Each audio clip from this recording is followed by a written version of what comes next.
people were going crazy on Twitter when they saw All In this past September, and I was wearing a penis costume, and everyone.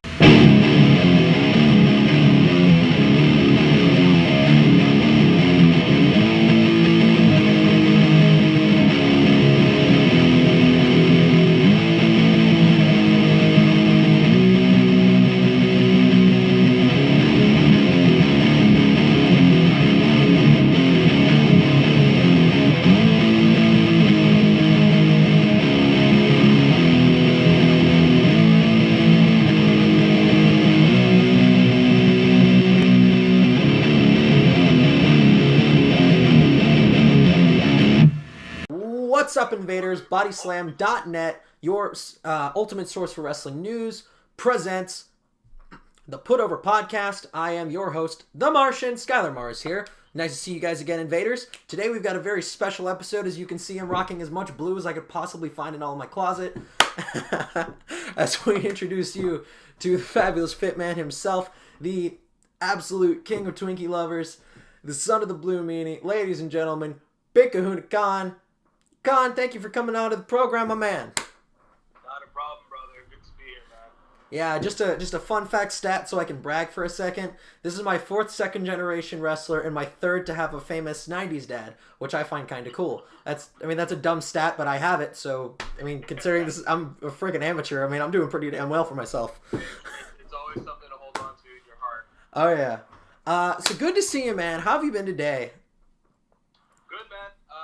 Just been taking care of business. We got a new highlight video out, which you can see on the Fabulous Fitness page, also on our YouTube.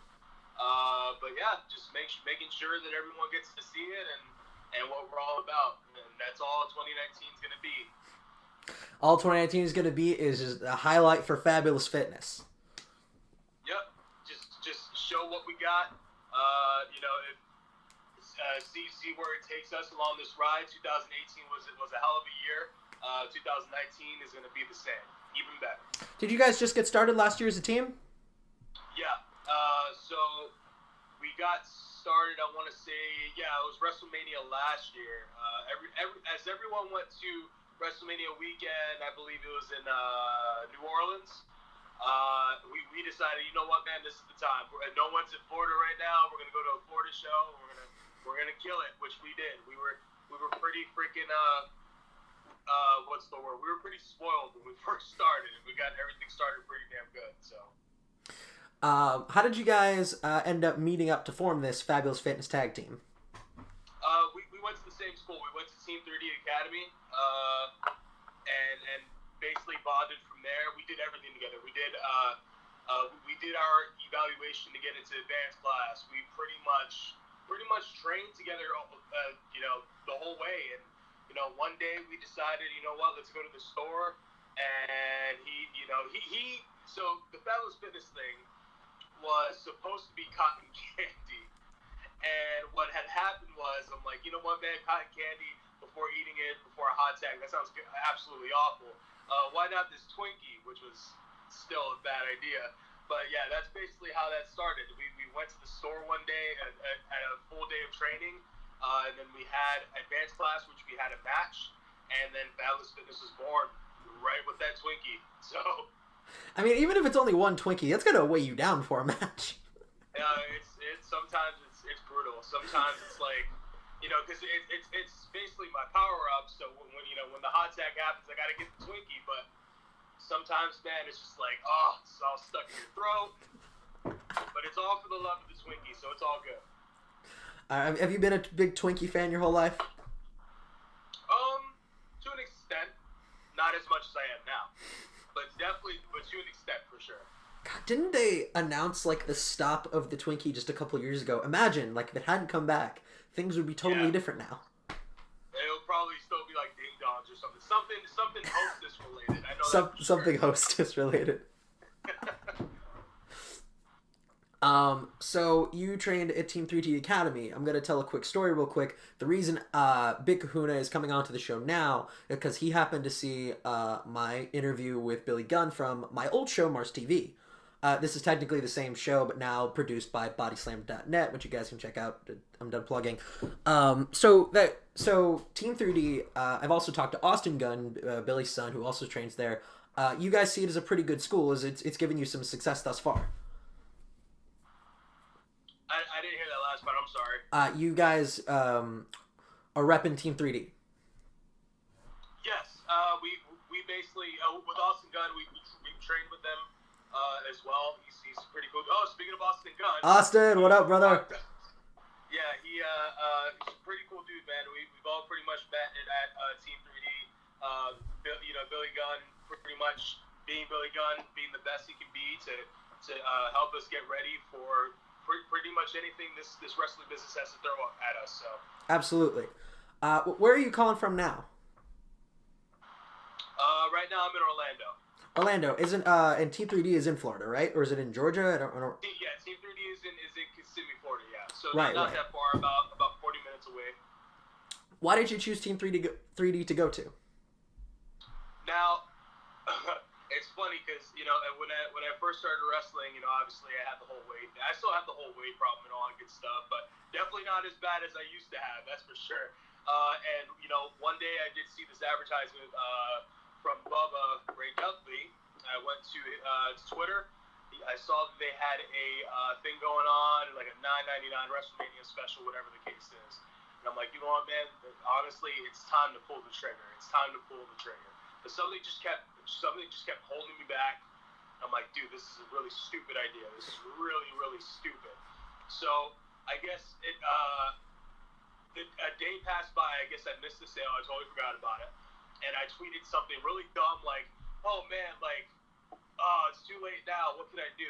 So Bubba Ray actually tweeted me back, which is as intimidating as it sounds. And he's like, tell you what, I'm gonna, I'll extend it for you, blah, blah, blah. Coming to Tuesday if you're serious. Or something along those lines. It's coming to Tuesday if you're serious. And I'm like, you know what? This is a sign. Now it's time to do it. So I went that Tuesday, dropped my money. I'm like, you know what, man? Let's get it started. And, it was pretty hard. I can't even tell you, but it was definitely the best decision I've ever made in my life. It was life-changing as far as building my confidence, as far as getting better as an athlete, because I was never an athlete before. It was just the right move, the right decision. It was definitely meant to be. And how long have you been in the wrestling business so far? It's about to be 3 years. I've only been doing shows for not even a year. Wow. And it's crazy because I felt like we've evolved like 7-8 times already. But we've been doing shows for about 9 to 10 months now. As far as wrestling, I've been doing it for 3 years at school and all that good stuff. We've been doing matches and all that good stuff as well. So. Right. So you only started wrestling because you saw the Bubba Ray post, and this is what gave you the how should I put this? Hey, he's buffering for a second. I'll give it to him. And yeah, now. You were buffering for a second, I guess. Oh, I got you. So, yeah. Basically that I've always ran away from the fact when I was a kid. I'm not too sure why. I really don't know. Maybe it was just like I wasn't confident. Maybe I saw it as unrealistic or whatever the case is. So I was kind of blew it off. But it got to that point where I'm just like, you know what? Why not, man? Like we only live once. Well, why not just give this thing a shot? And that's basically how that happened. And the fact that Bubba actually tweeted me back and was like, you know what? If you're really serious, let's do it. I was like, you know what, man? All signs are pointing to this is the correct thing to do. So. Right. A lot of these things are just kind of those amazing little twist of fates. Right. Coincidental wrestling reference aside. But so this has nothing to do with your heritage, though. I can't hear you. I'm sorry. It has nothing to do with your dad.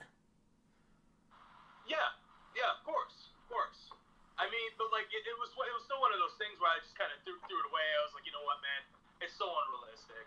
It's I couldn't imagine myself for the life of me like just actually taking it up as a career, like maybe as a hobby, maybe something like that. But as a career, it was kind of like a far fetched idea to me. But after a while, I'm like, you know what, man? Like, if Blue Meanie can do it, why not? Like it speaks for itself. So. And he is kind of a great example for like a bigger dude who moves around surprisingly well. Speaking of which, you probably do have a rigorous training method, though, even if your size would not give off that impression. Right. So yeah, with the coach and all that good stuff, I'm gonna have to be as agile as I can in the ring. He won't allow me to be anything else otherwise. Of course. How would you give us a little insight into the actual fabulous fitness training regimen? Wow, that was really difficult to say. So we're all about the 5 squats. That's one of our taglines. We're pretty much so with Team 3D. We have our coach Apache Dan Carr, which he is a beast. He is the reason why we do what we do. We basically take elements of what he's taught us. We use the 3rd year reference, which is a reference from him actually.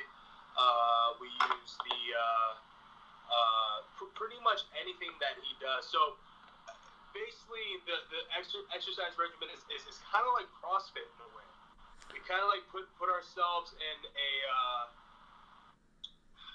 very intense cardio.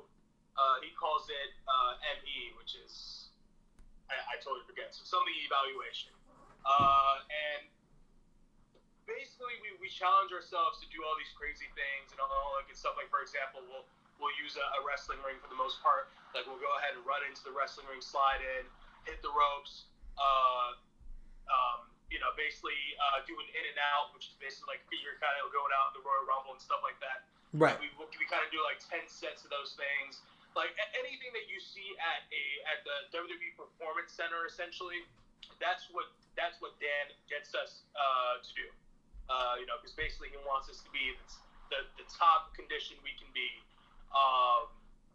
So we basically take all those elements and use it with Fabulous Fitness. Now we don't necessarily go that advanced as far as what you see in the ring. Obviously, we take little elements of what Apache Dan Carr has taught us, and we basically it's kind of like a little tribute, essentially. Right. So this would essentially be the Fabulous Fitness training regimen. Right. What would you say? Like, so are you guys like? How do I put this? Is it more just a gimmick, or do you really take this fitness thing that seriously? You guys like work out nuts and gym every day, et cetera, et cetera. Yes, we do take it seriously. And actually, speaking of that, we have a show going on, or that's about to be announced. I'm kind of giving a little spoiler alert. Which essentially, obviously, I want to be a cruiserweight, and everyone sees it as a far-fetched deal, right? And I totally get it. What do you weigh now?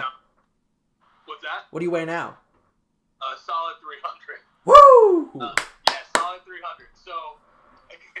So we basically have this thing going on where it's essentially going to be about my journey going into that goal and kind of going through the ups and downs or whatever the case is.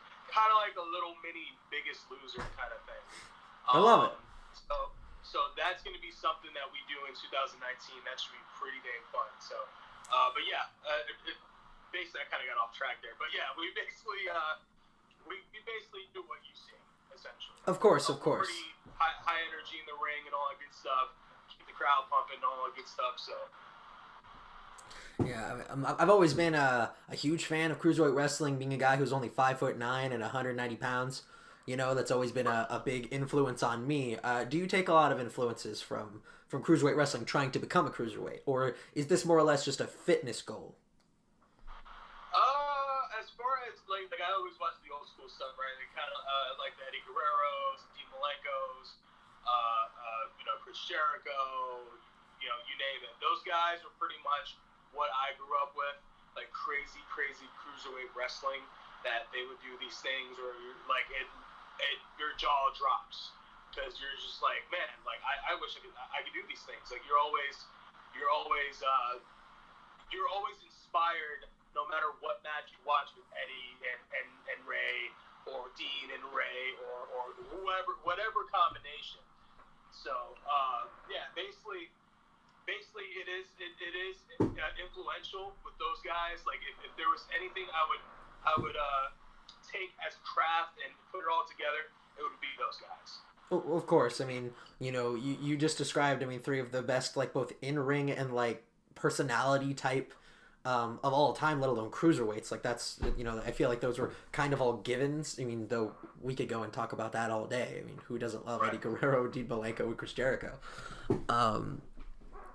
Funny enough, speaking of Chris Jericho, recently, he and with the All Elite thing and All Ends and blah, blah, blah, they've kind of proven that the path in wrestling has become more malleable in recent years, and this has been a running theme throughout the last bunch of episodes I've done, has become much more malleable and more personal to pretty much everyone now that we have, All Elite Wrestling, Ring of Honor, New Japan, et cetera, that are pretty much equal in power and popularity now these days. So would you say that makes things feel more comfortable or more daunting? More comfortable for sure, because it brings more opportunities for the rest of us. It brings more alternatives to fans. It brings jobs. I mean, everything you can really think of. I mean, it's good all around for the business. There's just a lot of new things popping up. There's a lot more, like, obviously, where, for example, people don't see eye to eye with the WWE. People don't see eye to eye with the independents. So you have these two massive groups, and you have two choices. Like you can always switch back to, oh man, I kind of like what WWE's doing right now. Kind of don't like what the indies are doing right now, or vice versa. Things like that. There's just a lot more positivity in the wrestling business more than ever, because there's a lot more things going on. And I was actually just talking about this the other day with someone. Like, wrestling fans are kind of spoiled if you really think about it, because I remember when I was growing up, it was just WWE, WCW, obviously on the same day. Those are just Mondays. ECW, and that's about it. Now you have a wrestling show almost every single day of the week. It's the craziest thing. And the fact that it's more, you can go online, you can find these things on the network, you can find these things on YouTube, you can find these things wherever. It's the craziest thing. Like, that would have been so cool as a kid to have, and now, like, people just have the tip of their hands, and I feel like they kind of take it for granted. But it's also cool at the same time, because they get to ride the crazy ride that is professional wrestling. Oh yeah, it's awesome, man. Long gone are the days of strenuous tape trading and going to your local Blockbuster and getting on the message boards. And now it is just your internet. And the internet has changed everything in wrestling. Not to start mouthing off about the Elite again, but, like, for example, like, YouTube has become one of the most, like, important tools a wrestler can have nowadays. You've already started taking advantage of this, as you absolutely should. How do you think that has changed the game for the wrestler? Like, now that you had, like, this platform that you can just get on that easy. I didn't hear that first part. I'm sorry. Now that you have things like, YouTube and social media, you have these platforms you can just get on, and all you got to do is keep pumping the content. How do you think that's changed the job of the performer? Oh, it's awesome. I mean, there's two things about it. Sometimes it becomes oversaturated, because, like I said, at the end of the day, you have a lot of content. You're with your favorite wrestler, with your, basically all these things. But at the end of the day, all you really have to do is to show why you're different, show why they want to invest in what you're bringing out, and just keep on pumping the content, keep the people going. Like, for example, when I was talking about when I'm we're thinking of doing this like the little journey that I'm having, like little mini Biggest Loser thing. Like, the whole point of that is to get people invested. You know, to go ahead and you know, be like, wow, I kind of want to know what happens next. I kind of want to know, like, what is he going to do? Is he going to quit? Is he going to keep going? Yada, yada, yada. So as long as you keep things fresh, new, and unique, I mean, you have absolutely no problem being, you know, with the oversaturation and all that good stuff. There's a lot of platforms that give us that gift to go ahead and just show what we got to the masses, which is awesome. Oh yeah, I mean, even like myself, for example, I have not stepped into a ring in almost a calendar year, so I could finish my education. But I still have this platform where I can do my podcast and keep my name out there. So I mean, right. I don't even have to step into a ring to be a personality in this medium anymore. Exactly. Yeah. Instagram is definitely one of the biggest platforms for sure. I see people. It's crazy because there's friends of mine where they would have like 50K followers on Instagram, and then you go to Twitter, and it's like, oh, you have 1,000, whatever the hell, and you would see that they usually dedicate themselves to at least one platform, like Instagram, and just start pumping out content. So it is a crazy thing. It just depends on what you're feeling, I guess, what you choose to do as far as platforms go. But everything pretty much provides a pretty big platform for sure. Oh, absolutely. Hey, Aaron, my former tag team partner. Just want to give him a quick hello. Speaking of which, I'm going to send the picture later, post it everywhere. What's so funny is that I'd not met you before a few months ago. But my old tag team, the Adorable Alliance, with Aaron, who just joined us, looks exactly like Fabulous Fitness. It's so funny. Like our outfits, I mean. I need to show you this because it's hilarious. Oh, like color scheme and whatnot. Not the color scheme, but we had like the tassels, the friggin' bandanas. Oh, okay. I still do it. It was hilarious. I've got to show you this later. But awesome. yeah, it's sort of a collective unconscious, like these things are funny, let's do that. Speaking of funny, the perfect transition, I wanted to get into that. Because this is something a little new to the show. I've not really interviewed a lot of people who do a lot of in-ring comedy. Fabulous Fitness, with the squats and the Twinkies and, etc. Your dad being one of the most infamous comedy acts of all time in professional wrestling, Blue World Order. How would you say that's different than doing, like, I don't want to say serious wrestling because that almost makes it sound like a lesser art form, but, how do you say that's different than trying to do a normal act? The fans invested, like it gives everyone something to look at, because we're pretty much all arounders. We can make you laugh, we can make you go, wow, like, man, wrestling is awesome because he did this wrestling. Like, we're pretty much all arounders to an extent. Yes, we do a lot of comedy things, but at the same time, it invests in the story that we're telling. Right. Like we would use elements of what we're doing as far as comedy to go ahead and tell a bigger story. Like, for example, it would be like the Twinkies. We're giving you a reason as to why, oh man, this Twinkie is in this spot of the match. I don't understand, but you do understand, because we pretty much tell you, like, hey, this is what led up to this big Twinkie thing here. Like, we pretty much make sure we have reasons to pretty much show the comedic side of us while telling that story of wrestling at the same time. We're pretty much all arounders at this point as far as storytelling in our matches. We make everything make sense pretty much. Of course. What's so strange is that, like, I've been told that there's a lot of backlash to doing comedy things in wrestling, even though the only person anybody seems to know who actually hates comedy wrestling is Jim Cornette, obviously. But how does that ever come up? Like, do you ever have to deal with that? Like, oh, you're just a joke. Like, does anyone ever tried, you or Meanie or your dad? Like, I would imagine that's been like, would ever have come up. Right. I mean, not yet. But I'm sure it's gonna get to that point at least one day. I don't know what the hell to expect, to be honest with you. It's funny because the people were going saw All In this past September, and I was wearing a penis costume.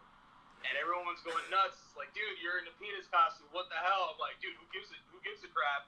I'm a penis. I'm a penis in front of 11,000 fans. That's the craziest damn thing. And like, there's always gonna be critics and things like that. I won't name names. I won't do any of that stuff. But you gotta understand, like, you can't just keep doing the same thing over and over again. You can't just have a straight wrestling match. Everyone wants to go, wants to see a 5-star classic and things of that nature. You can't. It gets oversaturated because there's a lot of good wrestling already. Yes. So why not just add more elements to it? Why not make people laugh, people cry, people boo, cheer, things of that nature? There's a lot more to the craft because it is a craft. It is an art.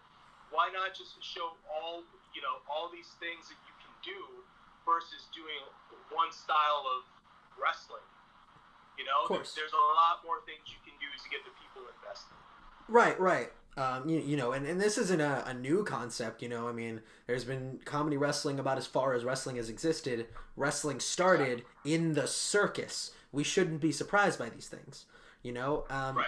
I mean, it is essentially something that evolved from the circus, I mean, that's not something we should have to really think that hard about. I mean, even nowadays, we have our Colt Cabanas, Joey Ryans, Dalton Castles, we your dad is still kicking around and doing his, funny shtick and whatnot, meanie dance, blah, blah, blah. It's, right. It should feel natural. Like, there should just be a natural element of things, like, nobody just goes to see action movies, even action movies now have lots of comedy injected into them. That's actually a damn good point. Yeah, exactly. I mean, there's more to it than just wrestling. We can go ahead, like I said, give you this 30-minute craziness. Oh my God, Undertaker, Shawn Michaels, wow. But at the end of the day, we don't want to see that through the entire card. We just don't. I mean, like, think about it. We have us now, this generation, which I am part of it. We do have short attention spans. That's one. So it's really hard to just sit there and just go, oh man, just watch this 5-star classic. Second match in. Oh man, there's another 5-star classic. Third match in. Same thing. And it's like, come on. You can go ahead and chop things up. You can make it funny. You can make it whatever you want as long as you're telling a really good story. You don't have to go that long. There should be no reason as to why every match is virtually the same. We can go ahead and spice things up a little bit, which is why we take pride in being very energetic in our matches in the shows period. I mean, I was actually just watching the highlight video when I got done. I'm like, dang, we move around a lot. But at the same time, you look at the crowd and people are just eating it in because it's like, wow, like this is awesome. I want to be a part of it. Everyone wants to be a part of this. You know what I mean? Like the 5 squat deal, all this stuff. Yeah, it's comedy, but at the end of the day, people are up on their feet doing the 5 squats with us, things like that, And we love to interact with people. We love to keep, to just go and make everyone feel a certain way, like, oh my God, I'm a part of something special here. Absolutely, and wrestling is special in that way to where we can play around with the formula and we can do new things to it because unlike something kind of strict, like, say, the laws of, I don't know, let's go with filmmaking, because that's something I know about. Like, there are certain things you kind of have to do, and if you don't follow those basic little rules, nobody's going to understand what's going on. But, I mean, wrestling being such a both simple and complex form of entertainment, you can kind of shape it into whatever form you desire. Exactly. Sometimes an absolutely, terrible match can turn out to be a highlight just out of pure ironic comedy, or right. some, it's so malleable. Would you say that makes it a little harder on you? You said you've only been doing shows for about a year now. Was that? Not even a year. Not even a year. Like 10 months. Yeah. Out of curiosity, how old are you? What's that? How old are you? Just out of curiosity. 23. 23. Okay, yeah. Seems like everybody in this generation is like my exact age gap. I just turned 21 a couple months ago. but I don't know. Back to what I was saying. Would you say that kind of like before? Would you say that makes it more daunting or comfortable? Like the fact that your style can be so malleable. It's more comfortable because it's kind of my thing at this point. Like it's like people know what they're getting into when they see a match with me. I mean, like I don't really mind if someone, well, let's say walks out of the match because quite honestly they have that right. Wrestling fans do right. Like for example, I would watch WCW versus WWE. I would go ahead and turn off something because I didn't like it. I have the right to do that. If they don't understand what Fabulous Fitness is providing as far as entertainment, then it is what it is. It's all for the cause. If they're not going to sit there and give it a shot, it's fine. I get it. But at the end of the day, people are going to be off their feet and doing the 5 squats with us, third gear, chanting whatever the hell they want to chant. It's all for the cause. It's all for the art. It's all for the form of entertainment. It's just like when people watch their favorite movie, there's always going to be someone right next to them not liking this movie. It is what it is. It's inevitable, and it's fun. But it is more comfortable because despite people having opinions that don't necessarily are in our favor.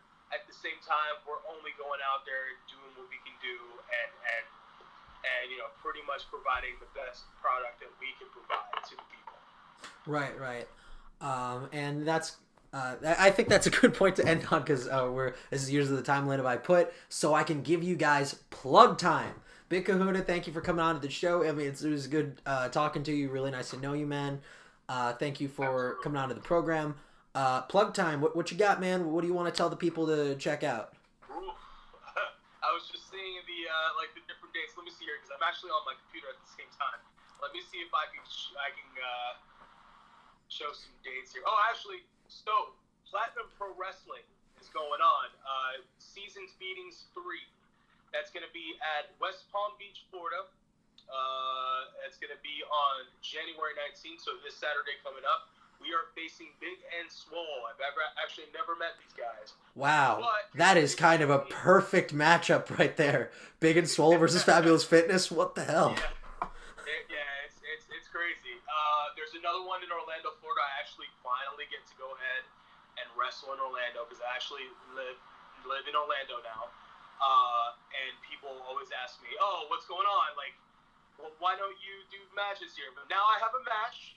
And it's actually a big one. It's going to be at Will's Pub, Orlando, Florida, January 27th. It's going to be me and the fabulous Pochiki Roberts, Fabulous Fitness, versus Leva Bates and Effie. So Leva Bates being obviously Blue Pants from NXT. That match is going to be bat crap crazy. Let's put it that way. And then one more, obviously, we have, as people saw, the Love Cup tournament. Love is a Battlefield Fest Wrestling. That's going to be going on February 17th. That's going to be really big. There's a lot of really big tag teams there. Us, the Gymnasty Boys, which if you haven't checked them out, man, those guys are the real deal. The Sea Stars I saw this past WrestleCade, they are absolutely awesome. Those girls can go. Pretty Hurts, which is Kylan King and Amy Rose, two of my dear friends, and so forth. There's a lot of tag teams, dude. But yeah, that match tournament for sure is going to be off the charts. So that is Fest Wrestling, Gainesville, Florida, at it's called 8 Seconds Gainesville. That's going to be February 17th. You definitely don't want to miss that. All right. You guys can check out this episode tomorrow on the bodyslam.net YouTube page and on bodyslam.net, as well as the Castbox and SoundClouds for the show. Everywhere nowadays. You guys can follow me personally on Twitter and Instagram at Mars Skylar, or the show itself on Twitter at PutOverPodcast. We're here to put you over. And thank you so much for coming on to the show again, Kahuna. It was a blast talking to you. happy to be back in the chair. You know, now I've got all this. I'm just gonna move the camera real quick. Now I got all this fancy new equipment and whatnot. You know, excited to get to use it. Thank you guys for tuning in. We'll see you guys next time. And I'm just gonna hit the.